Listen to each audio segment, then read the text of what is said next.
J'enregistre sur mon Un ordinateur. running gag que personne. Hein?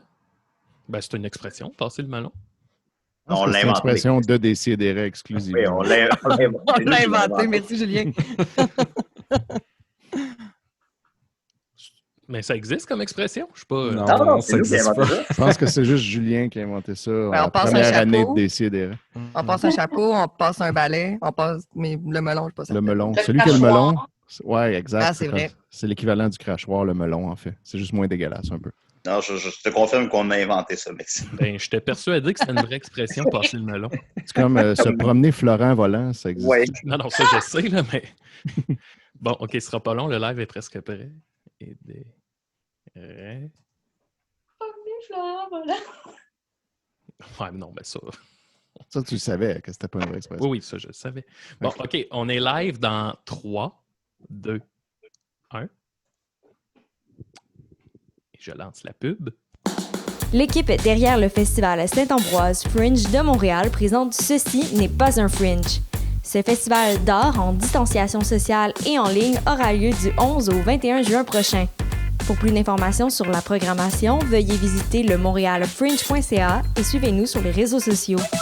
Get into the fringe and out of the frame. Get into the fringe and out of the frame. Get into the fringe. Vous saviez que Choc.ca, ce n'est pas que du podcast? C'est aussi 5 chaînes musicales, 24 heures sur 24, pour vous accompagner partout. Rock, indie pop, hip-hop, musique francophone et musique électronique en écoute gratuite et à volonté. Pour les découvrir, rendez-vous sur le site de Choc.ca sur l'onglet chaîne musicale. Vous écoutez une émission de Choc.ca. Et je lance le thème.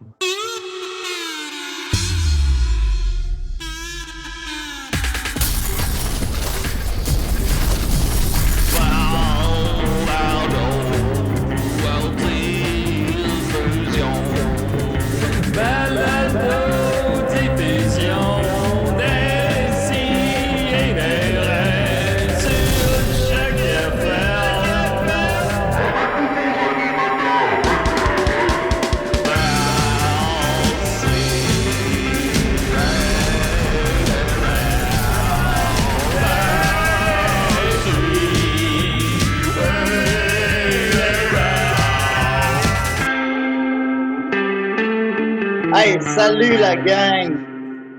Salut! Hey, Parce que là, c'est la première fois que je vais faire le Zoom sur mon cellulaire. Parce que je là, t'es trouvais que mobile. Je trouvais que le son n'était pas bon. Oh, je suis épuisé. Je me disais que tu allais être essoufflé. Hein? Ouais. On ne devrait pas faire ça. Il retrouvera plus son souffle de toute l'émission. Oh. Bon. Pas en forme. Salut tout le monde, Décidérez, on est très contents. On a un super panel cette semaine. Écoutez, avec nous, on a Big Max. Comment il va? Ça va très, très, très bien, Julien. Ça va bien. Je suis en train d'écouter, c'est sûr, je n'ai déjà parlé ici, là, les Isaac Asimov Panel Debate. C'est qu'à chaque année, il y a un centre de sciences qui organise un débat. Et là, je suis en train d'écouter le débat de 2013 au sujet du rien. Fait que c'est des scientifiques et des philosophes qui s'ostinent à propos de c'est quoi rien dans l'univers. Puis c'est psychédélique en maudit. Là. J'en parlerai peut-être plus tard si on a le temps. On verra. Ah, ben oui, tu sonnes comme Nicolas.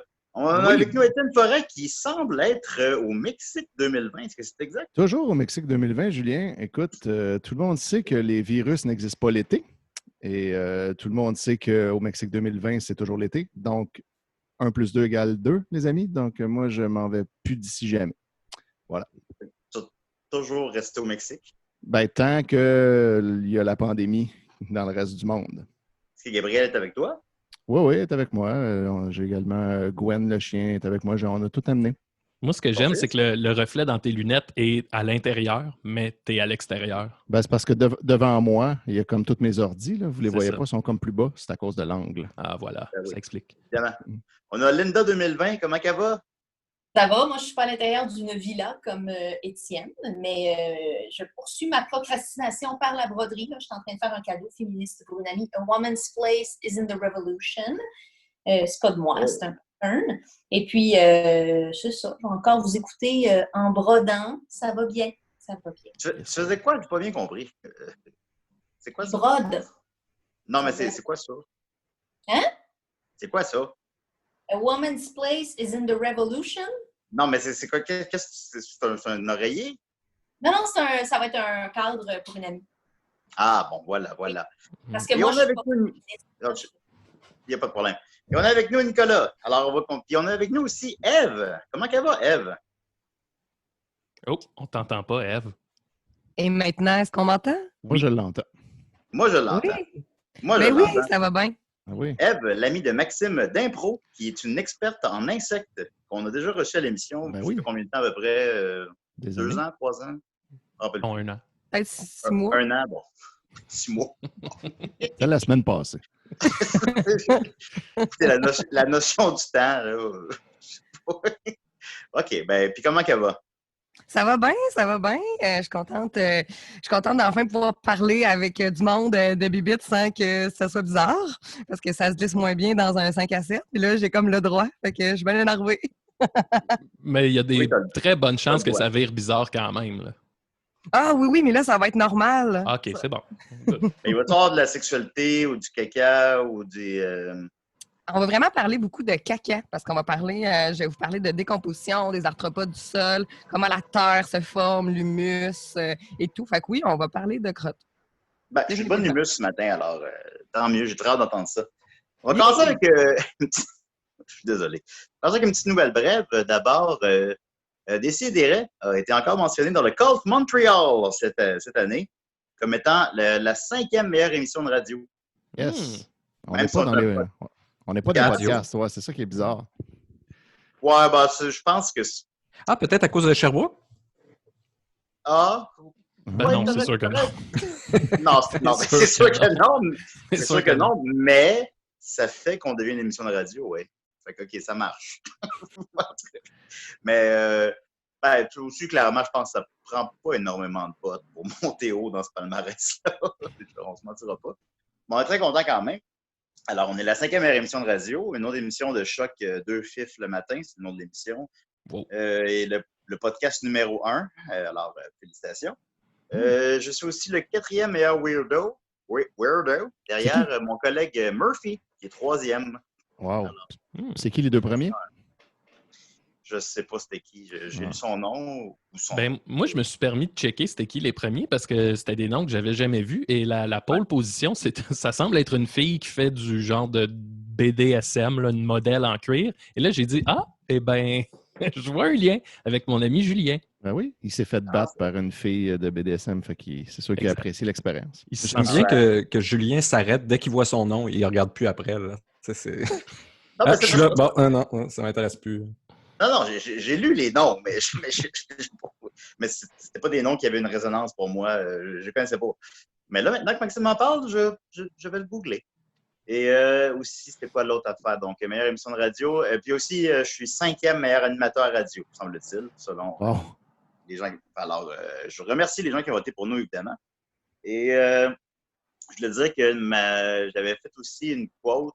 On m'a demandé d'écrire en 2 lignes, de remercier Montréal. On m'avait annoncé qu'il y aurait ma photo dans le journal. Puis d'accompagner ça de remerciement de Montréal, de 2 lignes. Je l'ai écrit en état d'ébriété. Puis là, finalement, ils l'ont censuré. Là, j'ai pas. Là, j'ai pas accès. Là, je peux pas le voir. On peut-tu avoir la version non censurée? Bon, on la comprend. Là. Maxime, peux-tu checker vite mon Facebook? C'est genre là. Puis c'est quoi Si je le dis, j'aurais pas les mots exacts.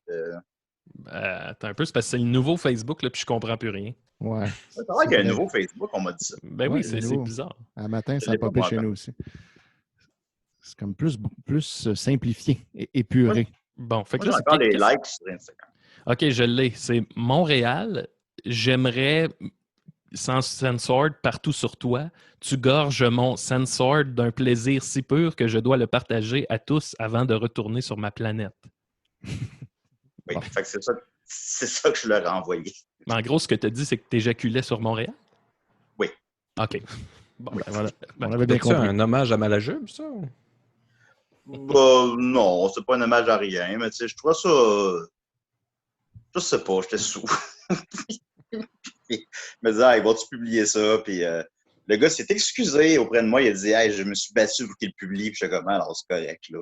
C'est encore mieux quand c'est censuré, je pense. Là. J'ai l'air moins épais. Là.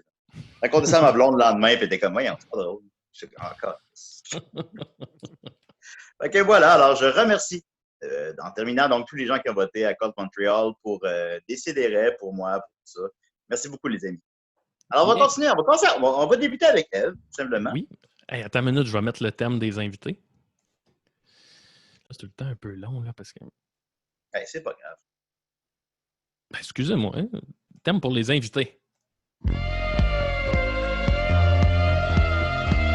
T'es l'invité à décider. Assis-toi, ça va te t'en parler. Va t'en niaiser!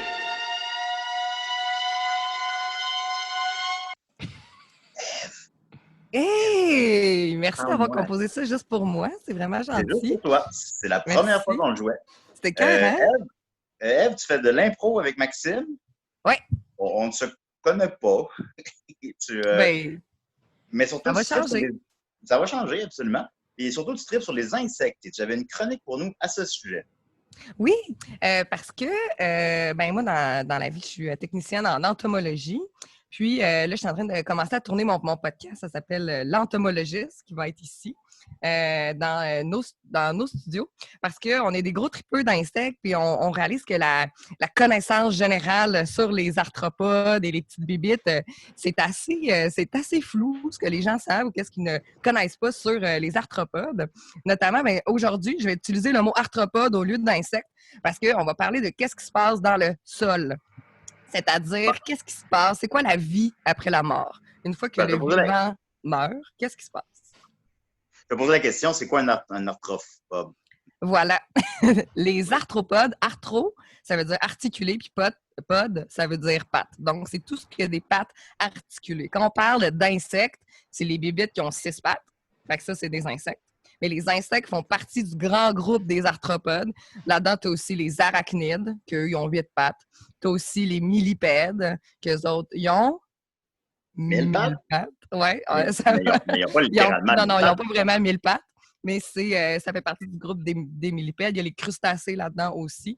Puis quand on se met à fouiller dans le sol, il faut comme abandonner le mot insecte. On va parler d'arthropodes parce que ce qui se passe in the upside down, là, quand tu te mets à fouiller dans le sol, on est dans un autre monde totalement, puis on peut découvrir là, des choses qu'on ne pourrait même pas espérer qu'imaginer. Est-ce qu'un ver de terre qui n'a pas de pattes, c'est un arthropode parce qu'il est dans le sol? Non, parce qu'il n'y a pas de pattes articulées. C'est des annélides.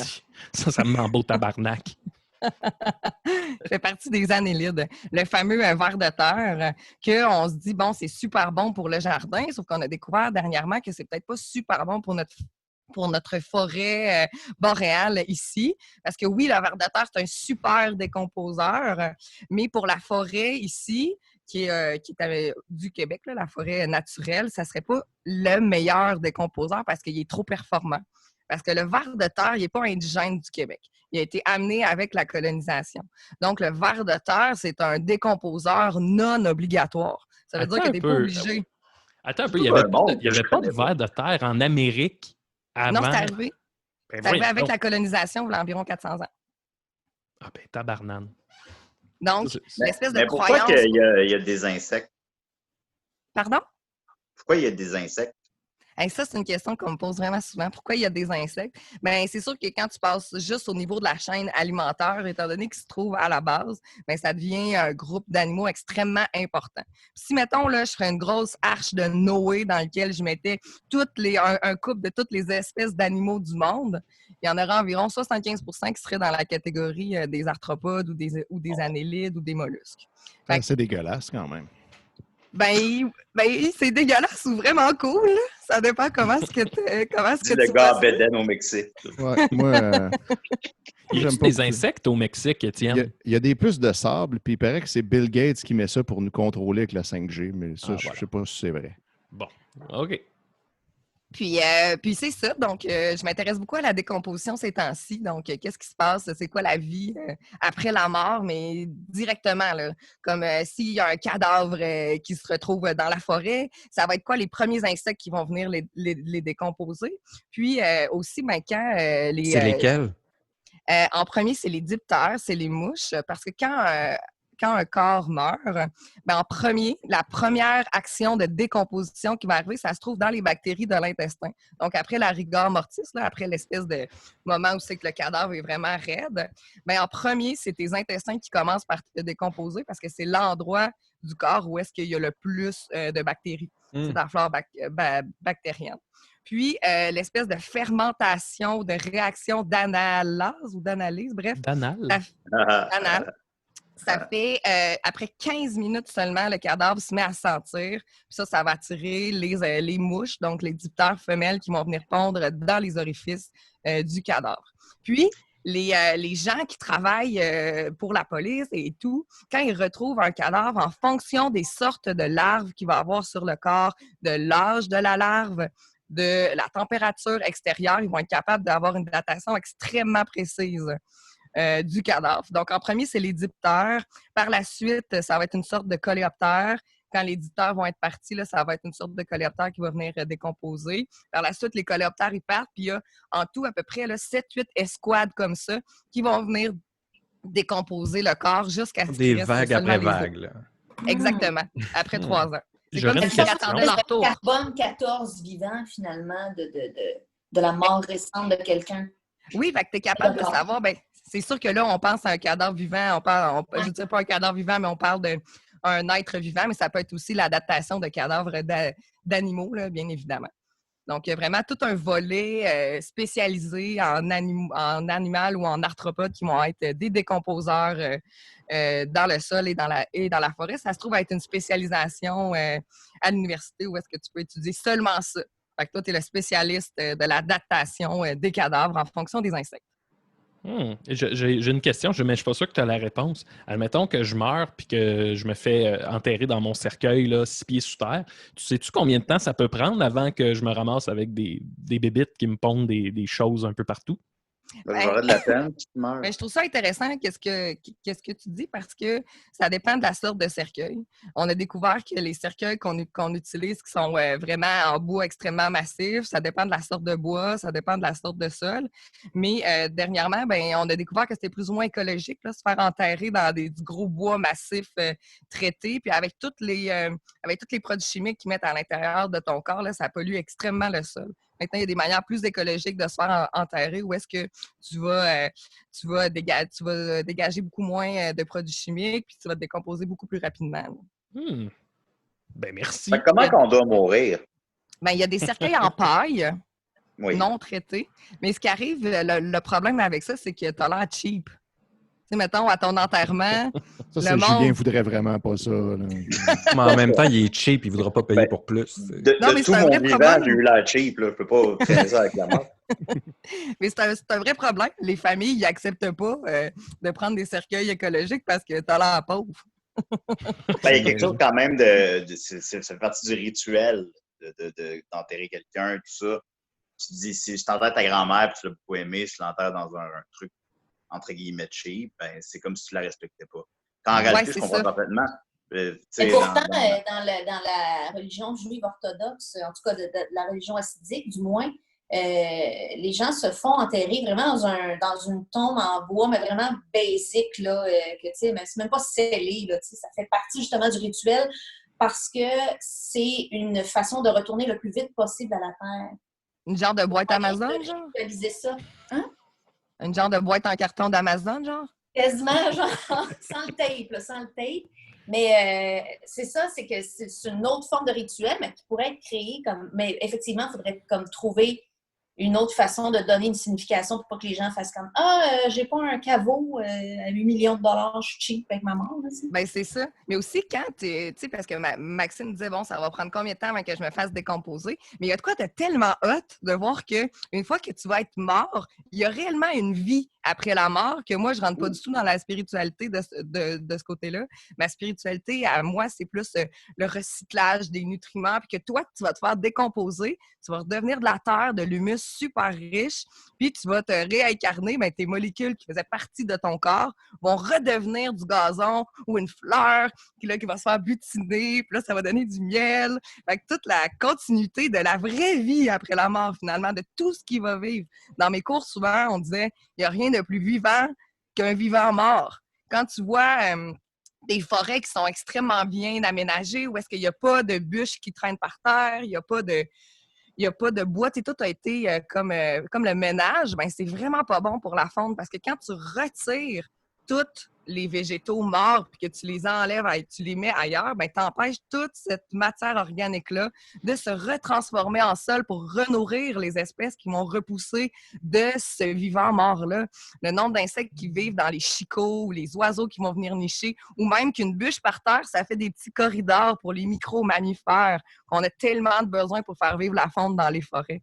Quand j'étais petit, excuse-moi, vas-y, Linda. Vas-y. Non, je disais même racler les feuilles, c'est une façon d'enlever justement des... Retirer le mort. Tu sais, quand tu fais ton jardin, là, laisse des résidus de culture sur ton jardin, c'est toutes des protéines, c'est tous des nutriments avec lesquels tu as engraissé ton sol que tu fais juste enlever et jeter au vidange. Laisse ça là-dessus, les décomposeurs vont s'en occuper, tu sais.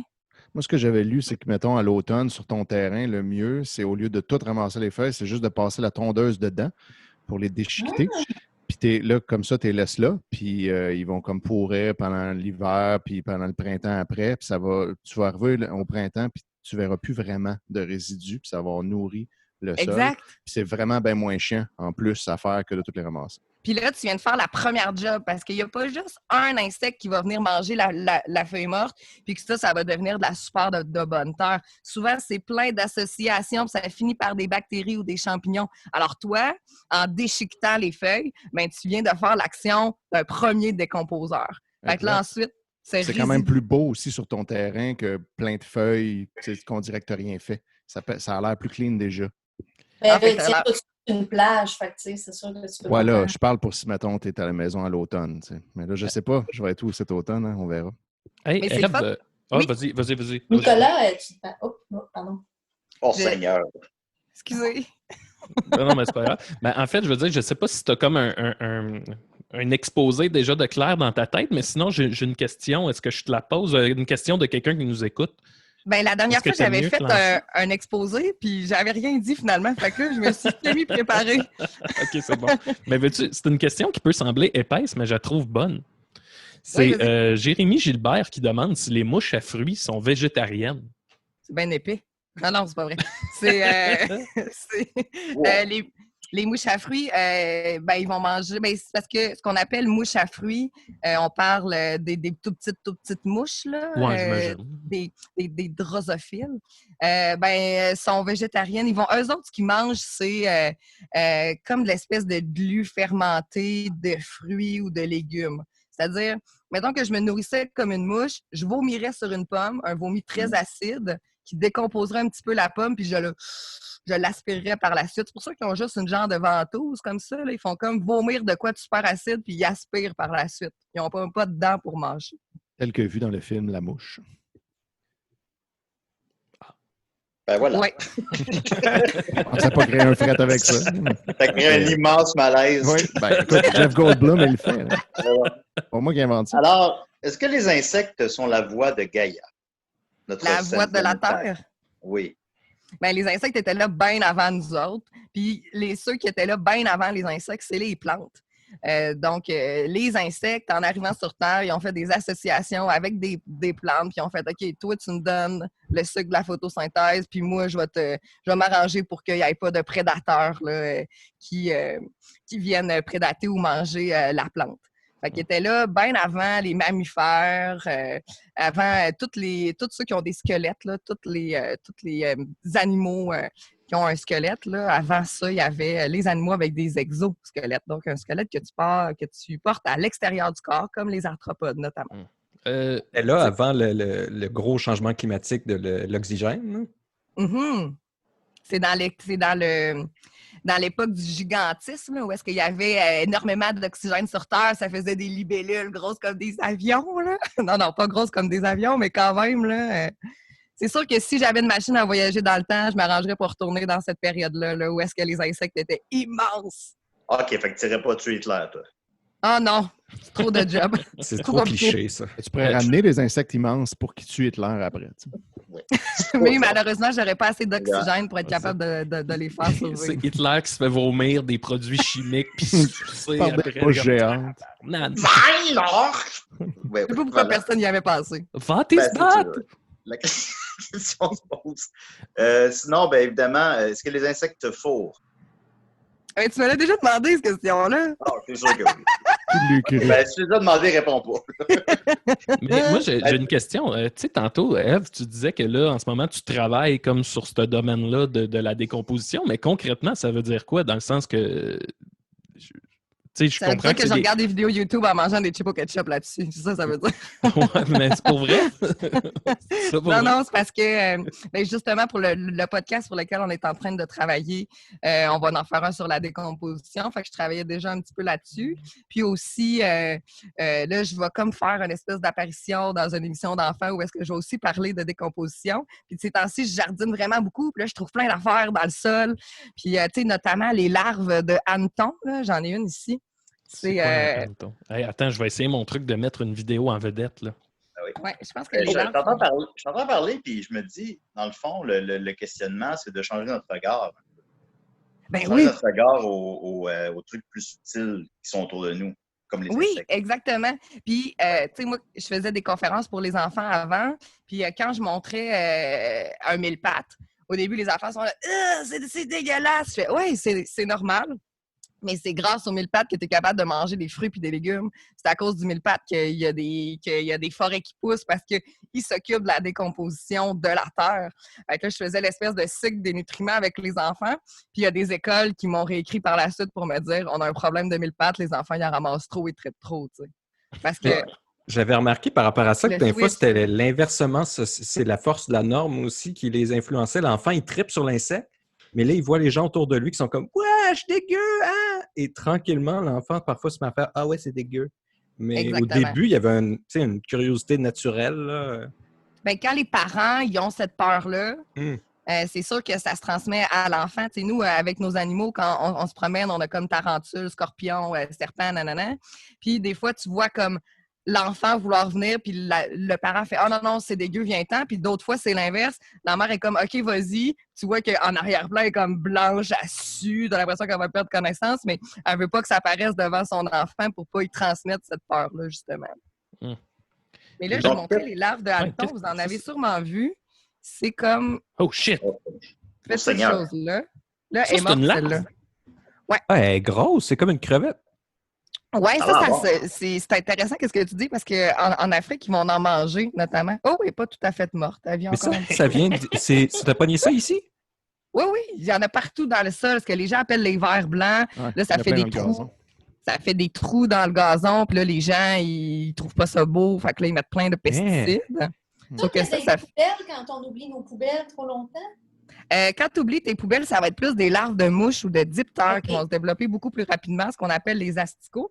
Les asticots, ils vont pas avoir de tête dure, tandis que celle-là, c'est une larve de coléoptère, elle a la tête super dure. Puis il y a des pattes. Oui, les 6 pattes qui vont devenir les vraies pattes de l'insecte une fois adulte. Puis là, je vais vous montrer c'est quoi adulte. Puis là, vous allez comprendre de quoi je parle parce que ces temps-ci, il y en a plein. C'est ce qu'on appelle les barbeaux ou les scarabées. J'en ai chassé hier avec les enfants. Comme ça ici. Là, je les ai mis au frigo pour qu'ils soient plus veg un peu. Là. Wow! Oh, ils sont beaux. Me want. Mm. Des bonnes petites dates. On Fait dirait que ces les... insectes-là, ils vont vivre 3 heures dans le sol pour combien de jours, PO? Tu dirais en vrai, ça? Ah ouais, 1 PO, ou 2 ouais. semaines max. Tro- Comme ça ici. 3 ans dans... Oui, 3 ans dans le sol pour 2 semaines max sous forme adulte.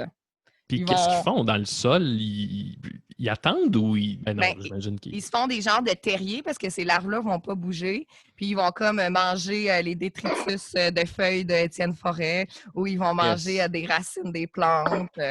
C'est du gazon, souvent. Souvent, au jardin, ils ne sont pas voulus parce qu'ils peuvent manger les graines en germination. Mais ça fait des insectes que finalement, ils passent la plupart de leur vie sous forme de larves. Puis c'est assez fréquent chez les insectes, notamment chez les éphémères, que certaines espèces vont vivre 3 ans dans une flaque d'eau. Puis après ça, pour 1 ou 2 journées, là, sous forme adulte avec des ailes. Comme l'équivalent de faire l'école de théâtre et d'avoir juste un contrat de figuration. Meilleure comparaison ever. J'ai des questions, Ève. Oui. Encore Jérémy Gilbert qui dit pourquoi les fourmis sont si fortes comparées à leur poids, en tout cas. Je suis plus fort qu'une fourmi. Pourquoi les fourmis sont si fortes comparées à leur poids? Ouais, ben tu sais, sont petites, mais ils peuvent lever genre 1000 fois leur poids. Je sais pas combien, là. 50, je crois. En tout cas, je sais pas. Ben, moi, je le sais pas, mais j'étais avec mon collègue entomologiste, puis qu'est-ce que tu dis, P.O.? Tu dis? Ah ouais, P.O. Vas-y, P.O. Il dit, il dit que c'est tellement léger que la gravité a peu d'effet sur le poids que la fourmi transporte. OK. Il y a Patrick Nadeau qui nous demande les sauterelles souffrent-elles lorsqu'on leur arrache les pattes? Ont-elles le sens de la nociception? En gros, je pense que ça veut dire s'ils souffrent ou pas. Là. Ouais, ben, en fait, c'est encore mitigé. Il n'y a pas encore d'études qui a été faite qui tranchent vraiment là-dessus. Puis, il va y avoir des entomologistes qui vont penser que oui, il y a des entomologistes qui vont penser que non. Mais s'arracher une patte, exemple, chez les sauterelles ou chez les grillons, ça fait partie d'un mode de défense aussi. Exemple, ou chez le phasme, si, mettons, moi, je nourris mes tarentules avec des grillons, sauf que quand j'ai des plus petites tarentules, il faut que j'achève un peu les grillons avant de leur donner. Fait que si je fais juste pincer la patte arrière du grillon, juste la pincer, automatiquement, l'insecte va refermer son muscle puis la patte va s'arracher d'elle-même. Fait que ça, c'est exemple, ça veut dire que si, mettons, il y a un oiseau qui va juste prendre une patte d'insecte, il peut choisir lui-même de se l'arracher puis de se lancer par terre. Donc, est-ce que ça, c'est relié à un réflexe de douleur? Je ne serais pas capable de le dire, mais étant donné que ça fait partie de leur mécanisme de défense, ça leur permet, dans le fond, de survivre plus longtemps. Puis les pattes peuvent repousser avec les mues successives. Parce qu'étant donné que l'extérieur du corps est solide, ils ne peuvent pas grandir comme nous. Ils doivent se débarrasser de leur ancienne peau pour pouvoir changer de taille. Donc, si mon insecte perd une patte lorsqu'il est très jeune, si c'est un insecte hétérométabole, c'est-à-dire un insecte que le bébé ressemble beaucoup à l'adulte, comme les sauterelles, les grillons ou les phasmes, ou la menthe religieuse, bien, si j'arrache une patte, elle va repousser tranquillement pas vite avec les différentes mues successives. Mais chez les insectes qui sont ailés, la plupart, bien, si tu arraches une patte à un papillon, on ne pourra pas repousser parce que le papillon, c'est sa dernière forme. Donc, il va mourir. C'est sa forme finale. Oui, c'est sa forme finale.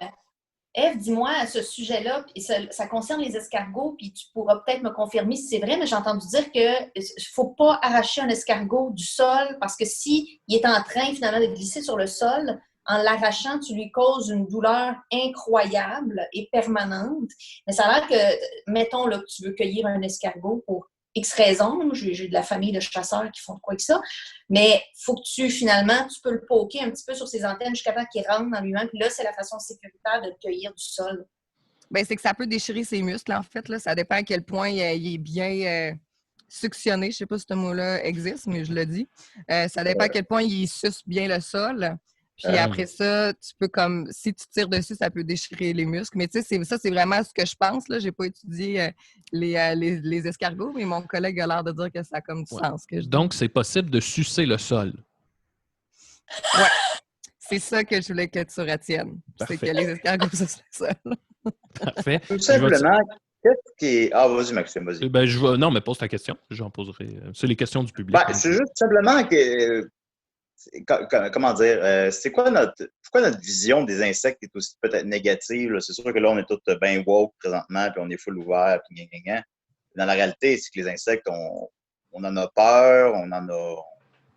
Bien, c'est que ça ressemble à des films d'extraterrestres, puis aussi dans les films, mettons Arachnophobia, où est-ce que là, tu vois quelqu'un avoir peur d'une araignée pendant tout le long, puis aussi, ça ressemble pas à ce qu'on connaît, puis t'as tout le côté visuel, tu sais, ça n'a pas l'air cute, ça n'a pas des gros yeux, c'est pas doux, tu veux pas le flatter. Fait que je pense que c'est une perception. C'est notamment pour ça que moi et mon collègue, on aime ça parler aux enfants, puis leur montrer à quel point c'est cool, à quel point t'en as besoin. Tu sais, la prochaine fois que tu vois une bibite dégueu, si tu le sais qu'elle te permet de manger, il me semble que ça mérite d'être un peu plus, d'avoir, je sais pas, redoré le blason de ces animaux qui étaient là bien avant nous. Là. Je pense aussi qu'il y a le fait que beaucoup d'insectes nous gossent au quotidien, genre. Fait que, tu sais, c'est un peu négatif la relation qu'on a. On peut se faire piquer, il y en a qui sont allergiques. Tu trouves des fourmis dans ta maison, tu te rends compte qu'ils ont mangé tout le bois dans ton mur. Fait qu'il y a comme beaucoup un aspect nuisible qui fait que là, dès que tu vois un insecte, c'est comme tout de suite, tu pars négatif. Tu vu le documentaire L'été de mes 11 ans? Oui, ben tu vois, c'est un bel exemple. C'est à cause d'un insecte que ça finit mal. Une autre question du public, il y a Gabriel Franqueur qui dit « Que pense Eve de l'arrivée des guêpes japonaises géantes? » Oh, ça, c'est une bonne question. Ben oui. L'arrivée, c'est pas arrivé cette année, ça. C'est arrivé, ça fait un bon moment. Ben voyons. Je regarde mon collègue entomologiste pour être sûr que je dis pas de la merde. PO. Il peut venir PO, là, s'il veut. Il peut venir? Ben oui, il peut venir. Je pense qu'il arrive plus proche de chez nous. Là. Il monte de plus en plus au nord. Là. C'est ça qui est un peu nouveau, je crois. You fucking son of a bitch. Hey, PO! Hey, dirty ass liquor. You motherfucker. Comment tu sais que c'est mon surnom? Ah! Ouais, pour les frelons asiatiques géants qui viennent du Japon, là, il y en a une colonie qui avait été découverte l'an passé en Colombie-Britannique. Puis là, il y a 2 spécimens qui ont été découverts dans l'État de Washington, sur la côte ouest. Mais tu sais, on parle de seulement 2 spécimens. Donc, tu sais, ça peut être des spécimens qui sont arrivés par cargo. Là, tu sais, ça ne veut pas nécessairement dire qu'il y a un nid mature avec 1000 ou 2000 frelons tu sais, qui a réussi à s'établir. Là. Donc, tu sais, on ne sait pas encore qu'est-ce que ça va donner. Mais potentiellement, il y a le climat sur la côte ouest pour que ces frelons-là puissent s'établir. Mais on a déjà des... il n'y en a pas, dans le fond. Ben, tu sais, en ce moment, c'est pas vraiment une menace qui semble très sérieuse. Par contre, tu sais, ici, sur la côte est, on a déjà le frelon européen. Donc, c'est une autre espèce qui vit en France, dans toute, je veux dire, l'Espagne, une bonne partie de l'Europe de l'Ouest, en fait. Et puis, lui, il a été introduit il y a déjà plusieurs dizaines d'années sur la côte est. Puis là, il est remonté jusqu'à l'Ontario. Moi, j'ai un de mes techniciens qui en a déjà attrapé un en Ontario. Je l'ai ici dans ma collection. Je l'ai acheté. C'est assez gros. Là. C'est plus gros que les guêpes à papier qu'on voit en ce moment. Là, c'est terrifiant. Par contre, comment est-ce que les abeilles se défendent contre le frelon? C'est pas le coup? Ouais. Parlez dans le micro.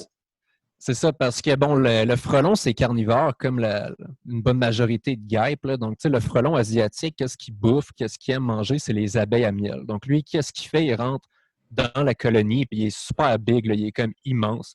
Donc, tu sais, les abeilles, pour lui, c'est comme des fourmis, là, c'est comme des nains. Là. Donc, là, lui, il arrive, puis là, il leur coupe toute la tête. Donc, après, il arrache les pattes, il coupe l'abdomen, il enlève les ailes, puis lui, il veut juste le thorax. Tu sais, c'est comme s'il gardait juste ton thorax, là. C'est ça qui l'intéresse, là. Et puis là, il fait une grosse bulle de thorax, puis après, il part avec ça. Tu sais. Puis le frelon, il peut comme manger des centaines d'abeilles par jour. C'est juste un seul frelon. Puis là, lui, il fait des allers-retours, puis des allers-retours, puis des allers-retours. Puis ça fait qu'un apiculteur peut arriver un matin, il ouvre sa ruche, il ouvre ses ruches, puis à peu près tout est décimé. Là. C'est comme un hécatombe. Tu as juste plein de têtes, plein d'abdomen, plein d'ailes, mais il n'y a pas de thorax, parce que les frelons sont partis avec. Mais là, les abeilles, ils font comme chauffer, là. Ils ont comme leur moyen de défense. C'est ça. Donc, il y a certaines abeilles, comment ils font pour se défendre, c'est qu'ils vont comme s'empiler. C'est comme s'ils se lançaient en mode sumo. Donc là, ils embarquent à comme 50, 100, 200 abeilles. Puis là, ils font vibrer leurs ailes super rapidement pour chauffer. Et là, ils vont cuire le frelon vivant. Et puis après ça, avec ce gros frelon-là, ben, ils vont produire de la cire. Parce que, tu sais, leur miel, ils entreposent ça dans des rayons de cire. Puis comment ils produisent la cire? Ben, nous, c'est avec les oreilles. Eux autres, ils ont une glande sur l'abdomen. Donc, ils produisent de la cire avec leur propre abdomen. Puis là, ils vont envelopper le frelon. Puis ils vont comme le foutre dans un coin. C'est comme un cadavre gigantesque de prédateur dans le coin de ton nid. Mais là, t'es-tu en train de dire que les abeilles se défendent du frelon qui est japonais avec une technique japonaise qui est celle du sumo? Exactement. C'est malade! C'est de l'appropriation culturelle. Mais tu sais, c'est une question de survie, fait qu'on leur pardonne. Mais je me rappelle, il y avait eu un documentaire comme ça à Télé-Québec il y a des années et qui avait marqué tout le monde sur les frelons géants, dans lequel on voyait ce que tu décrivais avec le frelon qui arrive dans la ruche, puis là, il y a une pile de cadavres, puis lui, il est juste là-dessus, puis tcha. Puis tous les gens que je croise, puis ouais, les frelons géants, ouais, le documentaire, là, ça, Ouais. c'est très marquant. Moi aussi, je me rappelle quand c'est sorti parce que c'était tellement surprenant comme comportement. Tu sais, moi, à l'université, j'étudiais les abeilles pendant un été, mais tu sais, on se concentrait sur le varroa, qui est un acarien parasite. Puis, tu sais, ce qu'on essayait de sélectionner, c'était de créer des nouvelles races d'abeilles qui ont un comportement hygiénique, qui se rendent compte qu'ils ont le parasite et qui vont se nettoyer. Parce que le problème, c'est que beaucoup d'abeilles se font sucer à mort par ce parasite-là. Ils ne se rendent même pas compte qu'il est là, mais il y a certaines abeilles, certaines colonies, ils font « Hey, qu'est-ce que c'est ça? C'est pas normal. » Puis ils vont l'enlever. Tu sais. Donc là, on essayait de sélectionner ces abeilles-là pour que leur descendance ait ce comportement-là. Puis là, on crée des races mieux adaptées pour survivre aux nouvelles menaces. Là. C'est le fun que PO, ce soit un super bon souvenir pour lui. Mais moi, lui, il est allé à l'université, tu sais, mais moi, j'étais technicienne. Fait que j'ai passé un été à compter les estis de varroa au binoculaire pendant 9 heures par jour, à enlever les estis de varroa puis les compter. C'était le pire été de ma vie. Et lui, il faisait des vraies affaires. Ben, c'est pour ça qu'il faut aller à l'université et être biologiste. Comme ça, tu peux avoir une couple de techniciens comme esclaves là, pour compter tes parasites. Là. Très bon On va conseil. avoir un bac en cinéma, là. Il y a un commentaire d'Alexis Canel que je pense que ça vaut la peine. Il dit « La chenille qui devient papillon est une très jolie métaphore. Qu'en pensez-vous? » C'est vrai, c'est très bonne. Je vais vous laisser avec Eve pour la suite. On embarque dans la poésie. Elle va vous pondre un poème. On va laisser la technicienne répondre à ça. Alors, absolument, j'essaie de ne pas amener la vie personnelle des gens, mais êtes-vous un couple qui tripe ses insectes? Ah non, on est des super de bons amis. Moi, je sors avec un comédien qui ne prend pas de scorpion dans ses mains même après ça. D'accord. Non, c'est sans importance, mais je trouverais ça juste... Ça doit être trippant, hein, d'un couple de 2 personnes qui tripent sur les insectes. Hey, c'est sûr que non. Ben oui, c'est sûr que non. C'est sûr que j'aimerais pas ça. Mais la métaphore de la chenille qui se transforme en papillon, ça me fait penser au livre Alice au Pays des Merveilles, mais Alice qui a été écrit par Patrick Sénécal, où est-ce que tu avais une espèce d'itinérant de personne âgée qui était dans sa chambre, là, puis qui s'enfermait, puis qui restait dans son genre de sac de couchage, puis qui ressortait en papillon. Ça vous dit quelque chose?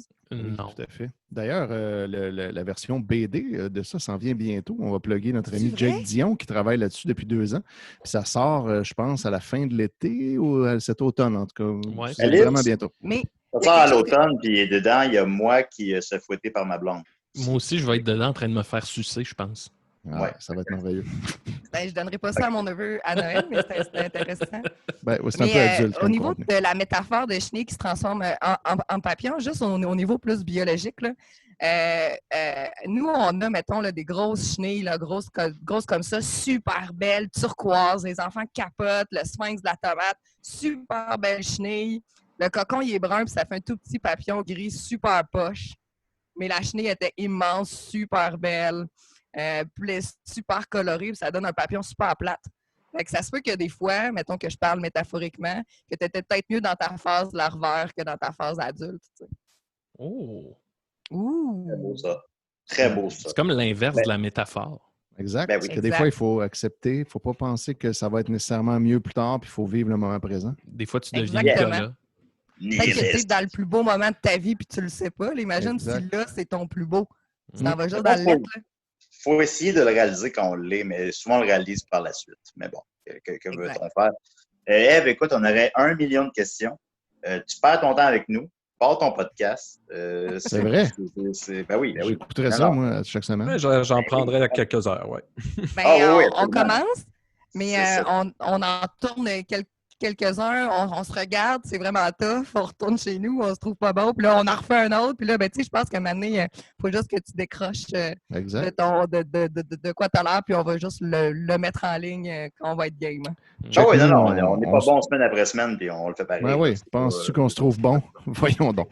Yo, Étienne est en bédaine au Mexique, là. Ben, c'est Écoute, ça. c'est l'effort minimum, là. Comme je fais pas plus d'efforts que ça pour le podcast. Là. Fait que merci beaucoup, Eve. Écoute, tu reviens quand tu veux. C'est fascinant. J'aurais 10 000 questions. Ah, mais y aurait-tu au C'est moins un une univers dernière que bébite? Disait qu'on en avait pas Oui, mis. ben, je voulais vous montrer oui. le mille-pattes géant qui est, qui est ma. Qui est Hey, moi, je te mets en vedette. Ouais, je vais juste le chercher. Mon Dieu, il a l'air gros. Et tabarnak! Et on calisse. Qu'est-ce que c'est Il y ça? en a de ça ici? Non, celui-là, il est. Parce que ça ressemble dans le temple. Mais j'en ai un gros comme ça qui est parmi les espèces africaines. Là, il est Mais j'ai vivant, lui? l'espèce- Pardon? Il est vivant? Oui, il est vivant. Il est-tu gelé lui aussi? Non. Regardez si. Il va comme se mettre en boule. Il est plus devant la... Ouais. Ah, ben oui. Vous voyez bouger, on voit ses petites antennes. Sa Oh, petite oui. tête. The Downward Spiral. Il se dégêne un peu, on dirait. Ouais, parce que son moyen de défense, c'est se mettre en boule, bien évidemment. Tu connais la gêne? Ben, si les insectes connaissent la gêne, ben moi, quand il est comme ça, je dis il est gêné. Mais je le sais que c'est un peu de la merde ce que je dis. Là, ils n'ont pas vraiment ces émotions-là. Hey, il y a Non, l'air je plus présume long. qu'ils ne connaissent pas la gêne. Je présume que c'est juste un mécanisme d'autodéfense. Mais là, si je vous demande si vous avez bien écouté, est-ce que ça ici, c'est un insecte? Non. C'est un andropode. Un arthropode. Un C'est un andropause. arthropode. C'est un millipède. Ah, Moi, je peux être un insecte, si je veux. Celui-là, c'est pas Non, un moi. insecte. Non, si moi, je veux être un insecte. Non, désolé. Ouais, il faudrait juste que tu te fasses pousser 2 autres pattes. Ça me semble simple. voilà. C'est un beau Quand projet même de 4 sur confinement. 6 déjà. Ouais, non, j'ai d'autres choses de prévues aujourd'hui. Merci beaucoup, Eve. Hey, ça fait plaisir. Est-ce Ben que oui, là, tout à fait. je me déconnecte au Non, tu complet? peux- Non, on va pas Tu peux rester bouger. si tu veux. Ok. Je vais rester. Merci Merveilleux. de m'avoir laissé parler. On dirait que je vais être plus tranquille dans ma prochaine semaine dans mes rencontres sociales. Merci beaucoup, les Ben, garçons. Mais là, il va s'appeler comment ton podcast? Le podcast, ça va s'appeler L'entomologiste, tout simplement. Arthropodcast, ça vous tentait pas? Ça va être tourné ici. Puis comme vous voyez, chaque tiroir ici, c'est un tiroir avec des insectes de la collection APO. Puis tout dépendant de nos sujets, ben, on va sortir les tiroirs et on va pouvoir en parler. Voilà. Wow. Il y a un jeu de mots à faire avec les insectes pour le nom du podcast. Là. Il y a On tous les fourmille jeux de mots du monde. d'idées. Je sais pas. En tout cas, mais vous trouverez. Merci beaucoup, Eve. On va continuer avec Nicolas. Ah oui? Oh non. Je m'attendais pas à ça. Ben oui, ben, je me suis dit. Mais de toute façon, moi, ça va être bref. Je vais pas prendre trop de temps. C'est juste faire une annonce. Ah, ben vas-y. Est-ce que c'est une grande annonce? Je fais juste teaser sur le grand dossier qui s'en vient. Parce que j'étais écœuré avec tout ce qui se passe, d'entendre parler tout le temps du gros bon sens, puis du sens commun, puis du sens, puis tout ça. Là. Fait que là, je vais vous faire un gros dossier dans lequel je vais déconstruire le gros bon sens qui est dernièrement utilisé juste comme une espèce de cheval de Troie rhétorique là, pour essayer de faire croire qu'il y a une évidence de vérité que tout le monde devrait connaître instinctuellement, puis que finalement, tout ça, c'est juste... c'est un peu un concept creux là, qu'on utilise pour insérer n'importe quel type de croyance. Fait qu'on va déconstruire ça en remontant d'Aristote jusqu'à aujourd'hui sur le gros bon sens. On voit que le gros bon sens, c'est pas si évident que ça, finalement. C'est quoi ce gros bon sens-là? Puis il y a du gros débat là-dedans. Ça va être très excitant pour cet été, je pense. Ton dossier est sur le gros bon sens? Oui. Fait que c'est Nicolas contre le gros bon sens. Oui. Nicolas vous explique le gros bon sens. Contre la notion du gros bon sens. Ben, son utilisation, je dirais, moins qu'adéquate, puis essayer d'aller éplucher qu'est-ce qu'il y aurait de sensé justement là-dedans. Là. Ben, le gros bon sens serait d'équiper ces chroniques-là. Alors, merci beaucoup, Nicolas. On va continuer avec, mon Dieu, je sais pas, là, Maxime, Étienne, Linda, c'est qui? Moi, ça me dérange pas. Moi, c'est vraiment très, très court, là, ce que je veux raconter. On y va avec Maxime. OK, check bien ça. C'est la chronique à Maxos.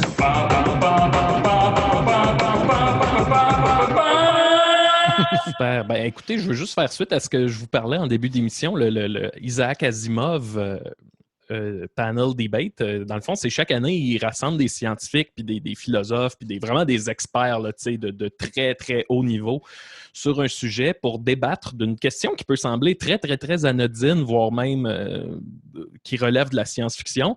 Et en gros, c'est une discussion qui a lieu un peu comme s'ils se rassemblaient dans un bar, dans une taverne pour discuter de ce sujet-là. Et celui de 2013, c'est ça, c'est à propos du nothing, à propos du rien. Puis qu'est-ce que c'est...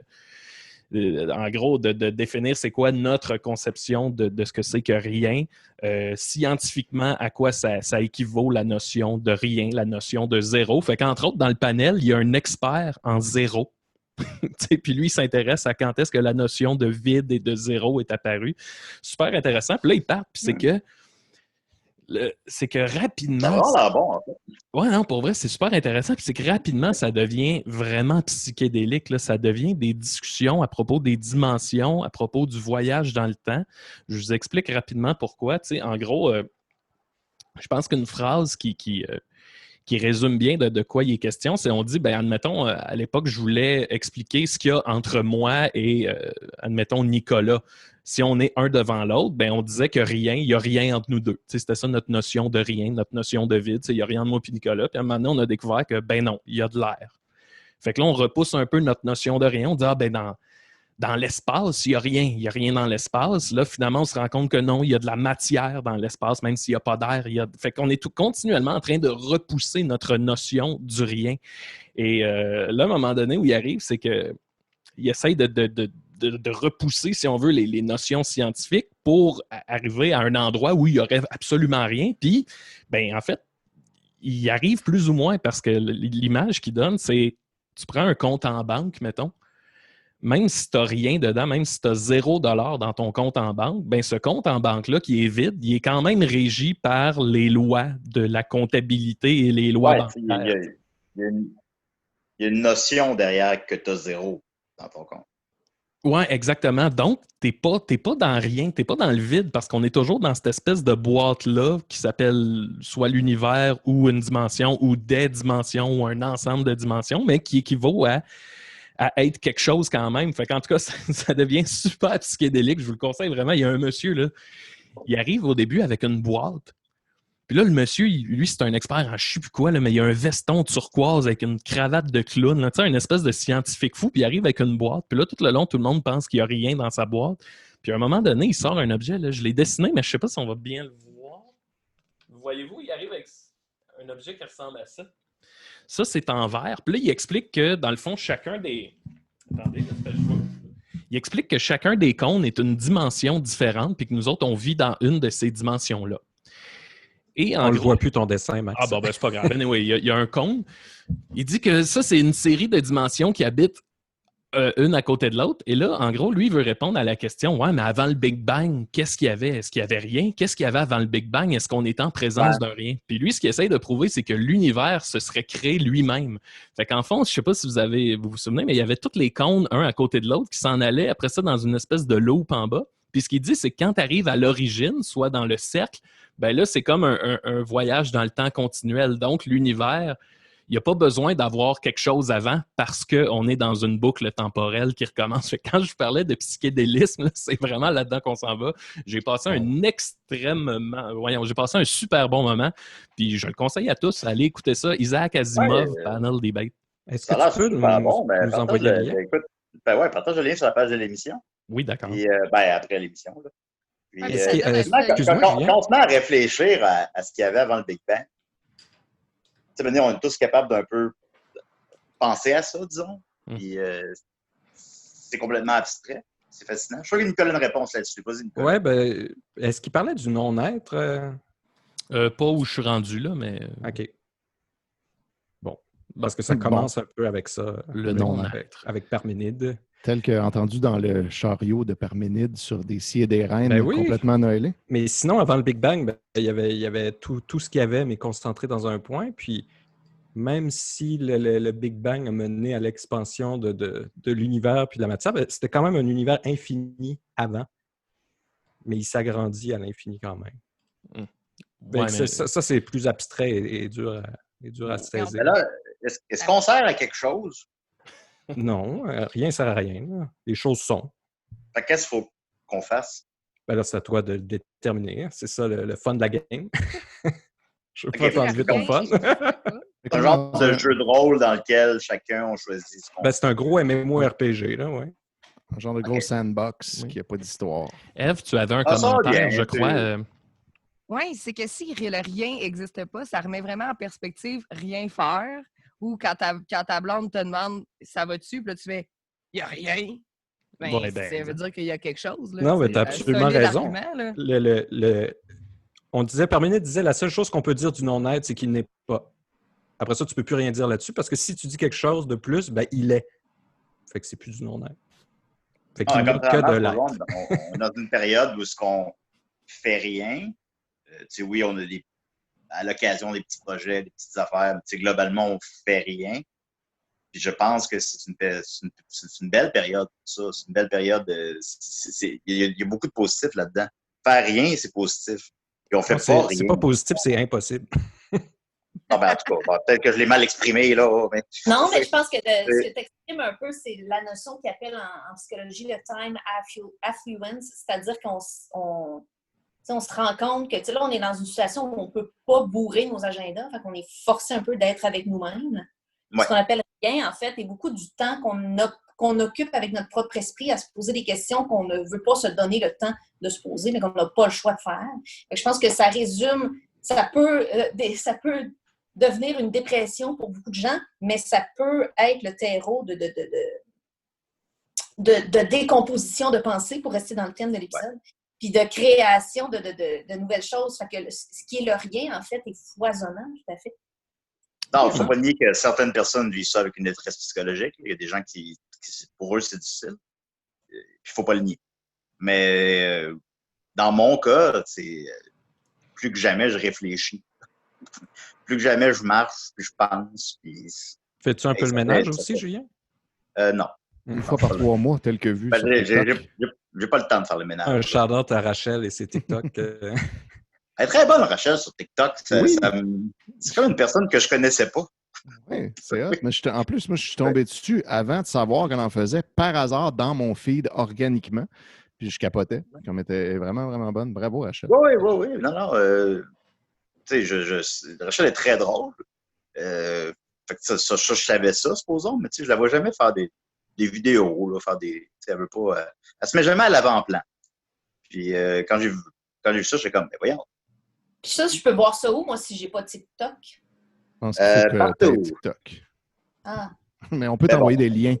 Puis je pense que même si tu n'as pas de compte, tu peux les checker. Yeah. Ouais, tu peux checker. Donc, pour résumer ce qu'on vient de dire, ma blonde Rachel fait des TikTok qui sont drôles. Alors, mon préféré de elle, c'est quand elle fait la cliente anglophone qui l'engueule dans un café. Ah, c'est clairement le meilleur. Puis l'algorithme fait que c'est même pas le plus populaire. Dommage. Alors, allez voir ma blonde sur TikTok. Merci. Yes. Merci beaucoup, Maxime. Mais surtout, rappelle le nom du podcast. C'est Isaac Asimov Panel Debate. Je vais poster le lien sur la page. Là. Soyez sans inquiétude. Mais je ne suis plus inquiet. Yes. Est-ce que Linda, tu avais-tu une chronique? Non. Parfait. Alors, on va continuer avec Étienne. Yes. On va terminer avec Étienne. Oui. Prête? La chronique d'Étienne Morin, c'est bien mieux qu'une claque à la gueule. Les amis, je partage avec vous, parce que c'est ça qu'il faut dire à ma mère haït ça quand je dis je vous partage. On peut pas dire je vous partage. On peut pas dire ça, en fait. Ah bon? On partage avec quelqu'un, on ne partage pas à quelqu'un. Oui, donc des screenshots qui m'ont été envoyés du groupe Appel à la liberté, qui est évidemment un ramassis d'idiots tel qu'on peut le concevoir. Il y a un François-Frank Bernier qui est allé poster un lien sur Appel à la liberté en disant « Vite, venez sur le post original, j'ai déjà commencé à les blaster, puis le monde embarque. » Puis là, il met un lien vers la page de 98.5fm.ca. Qui est « Il est l'heure d'imposer le port du masque selon François Audette, directeur de l'Institut. » Puis là, il y a 3 petits points, fait qu'on voit juste ça. T'sais. Puis là, il dit « Allez sur le post original de ça », mais sans donner le lien vers le post original. Il donne juste le lien web et non pas le lien du post Facebook en disant « Venez les blaster dans les commentaires. » Et là, personne n'est capable de s'organiser pour y aller dans le groupe Appel à la liberté. Ça fait juste créer un paquet de chaos. Fait que là, en commentaire, en dessous de ça, tu as François-Frank Bernier qui dit « Vite, allez sur le post officiel, sur leur page. » Mais là, il ne met pas le lien, le site data. Fait que là, Edith Roussel dit « Comme tu peux commenter, il n'y a pas d'espace pour commenter. » Parce qu'eux, ils vont sur le lien web, puis sur le site web, il n'y a pas d'espace pour commenter. Fait que là, Frank dit « Pèse sur la loupe et écris 985. » Ça, c'est déjà pèse sur la loupe, il a bien cerné à qui il s'adressait pour augmenter le niveau de ses explications. La loupe de Facebook? Oui, en fait, c'est ça qu'il veut dire. Genre, trouve-la, la page, cherche, trouve le post, puis va commenter dessus. Je te le donnerai surtout pas. Après ça, Martine Ouellette dit « Tu peux le mettre où je pense. » Fait que là, elle pense qu'elle commente sur la page de 98.5, mais elle commente en fait là. Puis là, Frank Bernier dit « Merde, personne vient. On a la chance de montrer leur vrai visage en posant les vraies questions que le monde veut poser. » Voilà. Puis après, il rajoute un autre commentaire. C'est important, s'il vous plaît, allez sur le post original de 98.5 et posez-leur les questions que vous voulez. Puis après ça, il rajoute dans la loupe, écrivez 985 et vous allez retrouver le post original écrit il y a 9 heures et c'est là que ça se passe, on les dénonce. Puis après ça, il y a Enrique qui répond à ça. Je ne trouve pas sur la page 985, sad face. Après ça, Luce Mona Ducasse dit quelle loupe? Point. Ouais, c'est comme l'insurrection la plus. Un groupe d'idiots qui essaie de s'organiser pour aller faire du saccage, mais qui sont incapables. Après ça, la loupe. Enrique, il envoie un screenshot de son cell avec le post Facebook, puis là, il encercle en rouge avec une flèche la loupe pour montrer c'était où. Toujours pas d'idée d'aller mettre le lien. Puis là, Serge Robert, il dit Francis Audette va te faire soigner, t'es ben cave. Fait que lui, il pense encore une fois qu'il répond aux spécialistes qui imposent le port du masque. Puis là, à ça, il y a quelqu'un qui répond. Puis là, en plus, c'est ça, il a tagué un Francis Audette, mais qui est un autre Francis Audette qui, lui, est membre du groupe Appel à la liberté, parce que tu ne peux pas taguer des gens qui ne sont pas membres d'un groupe dans un groupe. Fait que là, le faux Francis Audette, le mauvais, répond Serge Robert, tu te trompes de nom. Je m'appelle Francis, c'est non François, et puis je suis contre le port du masque. Fait que là, après ça, tu as Frank Bernier qui répond dans recherche. Fait que là, au lieu de parler de loup, il parle de recherche. Après ça, il dit ça ne donne rien d'écrire ici, ils ne le verront pas, vous comprenez? 3 points d'interrogation. Après, il recommande allez sur le post original que j'ai copié, il y a déjà plein de monde qui pose des questions aussi. Et après, il répond encore 985 dans le moteur de recherche en haut sur Facebook. 4 points d'exclamation. Puis là, André Paquin lui dit arrête de paniquer, si personne n'y va, c'est parce que sur leur page Facebook, j'ai déroulé les publications jusqu'à avant-hier et je ne l'ai pas vu, donc mets donc le lien Facebook. Après ça, Frank Bernier répond de nouveau « La loupe! » avec 6 points d'exclamation. Ce qui me fait rire, c'est si, mettons, leur quête, c'était Lord of the Rings, c'est comme si Frodon, en partant de la comté, faisait juste échapper l'anneau tout le temps. Il ne pouvait jamais partir pendant comme 12 heures. Comme, attendez. Je trouve pas l'anneau! Je l'ai! Allez chercher une loupe pour que je trouve mon anneau!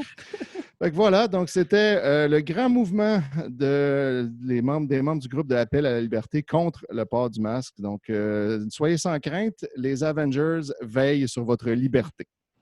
Merci beaucoup, beaucoup, j'ai juste envie de voir des insectes. Là. Oui, c'est comme peut-être rapidement, je sais que tu es toujours à l'affût de ces histoires-là. Je crois que Marie-Chantal Toupin a encore fait un peu les manchettes sur le web. Oui, bien, en fait, hier, ça n'a vraiment pas été long. En plus, elle a finalement fait un garden party parce qu'elle offrait la possibilité, depuis que c'est permis le déconfinement. C'est quoi les garden parties? Bien, l'idée, c'est que maintenant, on a le droit de se regrouper jusqu'à 10 personnes à l'extérieur si on vient de 3 adresses différentes puis qu'on respecte le 2 mètres de distanciation. Mais il faut que ce soit dehors. Fait qu'elle a proposé réunissez-vous 9 personnes qui viennent de 2 adresses différentes dans une cour, puis invitez-moi. Puis là, moi, je vais être la 10e personne, la 3e adresse, puis je vais faire un show pour vous, privé. Puis vous pouvez m'engager pour faire ça. Théoriquement, c'est légal. Effectivement. Ce qui n'est pas une mauvaise idée, en fait. Pourquoi? C'est un peu débile. Mais bon, ça lui permet de voir du monde puis de gagner un peu d'argent. C'était pas fou. Mais là, après ça, elle a demandé à sa ville un permis pour pouvoir faire ça. Puis eux, ils ont dit, on ne peut pas faire ça. Il ne faut pas que ça devienne une industrie de ça. Ils n'ont pas donné de permis. Fait que là, elle a chialé puis elle a dit qu'elle allait le faire pareil. Puis que fuck les lois, puis elle a publié ça sur son Facebook, ce qui est toujours une bonne chose à faire. C'est comme si tu décides d'aller contre les lois, essaye de ne pas t'en vanter peut-être, mais en tout cas, ça, c'est pas comme ça qu'elle la pense. Puis là, finalement, c'est le commentaire que mon père m'a dit après mon premier sous-écoute. Il a dit « Julien, quand tu fais un crime, tu le dis pas. » C'est très sage. Ton père, c'est son seul commentaire. C'est pas fou. Fait que là, finalement, Marie-Chantal, elle a effectivement est allée quand même. Puis là, elle a posté des photos, mais finalement, c'était encore plus illégal parce que les photos qu'elle poste, elle est à l'intérieur et non à l'extérieur. Et elle fait une accolade à une personne âgée, puis elle lui donne un bec sur les photos. Mais le monsieur, je ne sais pas quel âge il a, mais il a l'air d'avoir facilement en haut de 60 ans. Lui, il porte un masque. Mais Marie-Chantal, non. Elle a juste une visière en plastique, puis elle donne comme un bec à travers la visière pour faire la joke, mais elle est quand même comme collée sur lui, puis ils sont en dedans. Puis elle a posté ça en disant « Yes, sir, on a fait le premier garden party. » Puis c'est resté 6 minutes en ligne, ce post-là. Moi, je l'ai vu. C'était écrit dessus « Posté il y a 6 minutes ». J'ai pris un screenshot et quand j'ai voulu aller voir les commentaires, c'était écrit immédiatement « Le post n'est plus disponible ». Mais évidemment, il n'y a pas juste moi qui ai pris le screenshot. Il y a aussi envedette.ca, je pense, en tout cas un site de même, c'est le Monde de Stars, qui est allé chercher ça puis qui a fait un article là-dessus. Fait que là, évidemment, Marie-Chantal est en panique comme à chaque fois. Son grand pattern, elle fait une connerie, elle s'en vante. Après ça, elle enlève le post où elle s'en vante. Puis après ça, elle publie un article où on l'a pogné en train de faire ça, puis là, elle capote, puis elle est fâche. Ces sites-là, ils doivent être abonnés à ces publications. Ben, c'est ça. Moi, c'est ce que je fais. Là. Je reçois une alerte quand elle poste, puis c'est sûr qu'eux autres aussi. Là. Fait que c'est pas compliqué. Là. Ben, on lui souhaite d'aller chercher l'aide nécessaire. Oui, là, Étienne, j'aimerais ça beaucoup te voir courir vers l'eau et sauter. Écoute, je peux pas faire ça là, avec mon micro et mes écouteurs. Là. C'est comme ça. Oui, il y a ça, effectivement. Ben, merci beaucoup, Étienne. Fait que c'était des Mais merci, Étienne. Merci, Maxime. Merci, Linda, qui n'a pas beaucoup participé cette semaine, mais c'est pas grave. Merci, Nicolas. J'ai full commenté et j'ai posé des bonnes questions. C'est vrai. Des excellentes questions. C'était pas un reproche. C'était pas un reproche, c'était plutôt un regret. J'aurais tellement voulu t'entendre plus souvent. Et surtout, merci beaucoup à Ève. Comme je disais, arrête de perdre ton temps avec nous, comme je disais. Pars ton propre podcast sur les insectes. C'est absolument fascinant. C'est un monde qui nous entoure, qu'on ne connaît pas. C'est fascinant. Merci beaucoup, merci à vous autres. C'était vraiment le fun. Puis les gens semblent vraiment avoir apprécié en commentaire. Là. Il y avait des bonnes questions quand même, je trouve. Oui. Ça fait changement, c'est le fun, c'est bizarre. Vraiment. Fait que voilà. Merci beaucoup. Bye. Merci. On ne sait pas comment finir maintenant.